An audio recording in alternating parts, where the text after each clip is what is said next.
I had my yard certified as a wildlife habitat just to spite my neighbor. They thought they could control me with county ordinances. They had no idea who they were dealing with. Our storyteller lives in a house with a yard that is different. It's not a sea of perfect green grass. It's wild, and I mean that in the most beautiful way possible. It's a thriving, living ecosystem. Instead of a lawn, they have a meadow of native wildflowers, brilliant purple lupine, delicate blue flax, deep indigo spiderwort, and cheerful black-eyed Susans. They've carefully cultivated this space, removing any invasive species and ensuring everything that grows is meant to be there, hardy and drought-resistant. They've placed old driftwood logs to help the soil hold water. There's even an elk skull nestled among the flowers, a striking piece of natural art that doubles as a shelter for tiny critters. And it works. Their yard is an explosion of life. It's filled with more birds, bees, and bunnies than any other yard on the street. It's a sanctuary. But to someone with a very different idea of what a yard should be, it just looked like a mess. One day last summer, they found an official-looking notice taped to their door. It was from the county. A violation. According to some ordinance, their yard was out of compliance.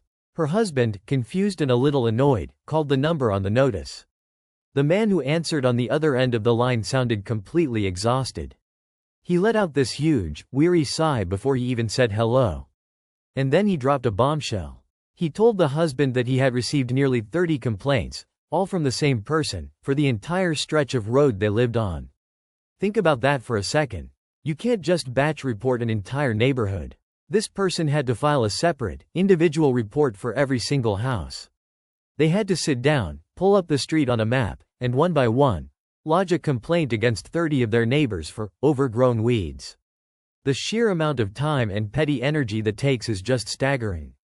Immediately, our storyteller went to work. She pulled up the county ordinances herself, reading every line of the code she was supposedly violating. And she found exactly what she expected.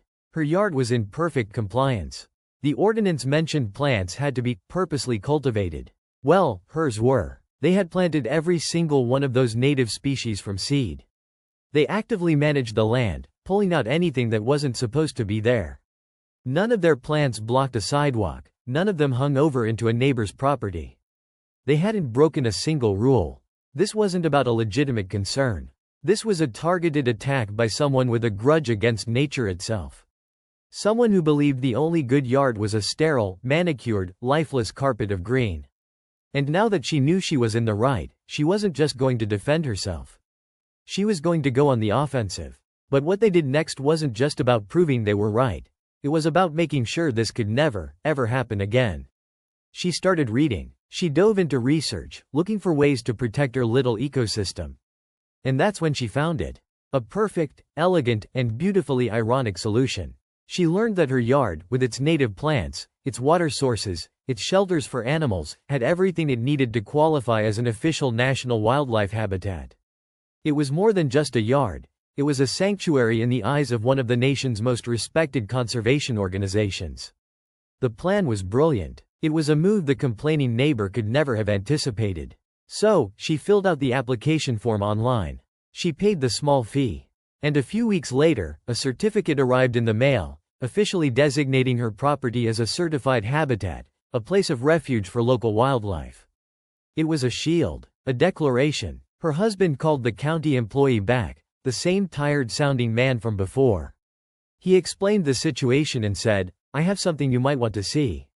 The employee told him to send it over. He emailed a copy of the brand-new certificate. A few minutes later, the county worker called back, but his tone was completely different. He wasn't tired anymore, he was intrigued. He thanked the husband, telling him he'd never seen this before and that it was fantastic information he could use in the future if this person decided to go on another reporting spree. And just like that, he closed their case. Done. Finished. The certificate itself didn't offer any special legal protection. The county ordinances are pretty relaxed. It's not some hyper-restrictive homeowners association. But what it did was provide official, undeniable proof that their yard wasn't neglected. The wildness was intentional. It was a feature, not a flaw. It gave the county employee the perfect ammunition to shut down any future complaints from the same busybody. He could simply point to the certificate and say, "This property is a registered wildlife habitat." The case is closed. And now, they have signs. Beautiful, official signs posted in their yard, proudly announcing the property as a sanctuary. A place where the birds and the bees and the bunnies can live happily, undisturbed by the petty tyrants of the neighborhood. It's been over a year, and they haven't received a single new complaint. The silence from the busybody is deafening. Some people might worry about resale value, about what a future buyer might think. But our storyteller isn't worried about that. She wants to live in her house in a way that brings her joy, right now. She's surrounded by a life, by beauty, by a little pocket of nature she built with her own 2 hands. And besides, the house is paid off. They're not going anywhere. They can easily change the yard if they ever need to sell, but for now, they're enjoying their victory.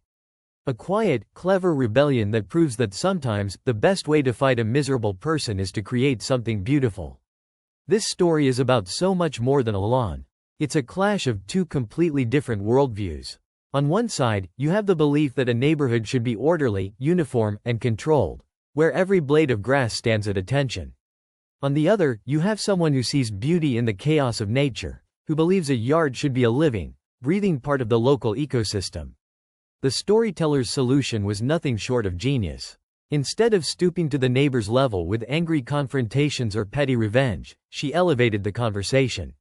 She used bureaucracy and official channels to her advantage, turning a complaint into a badge of honor.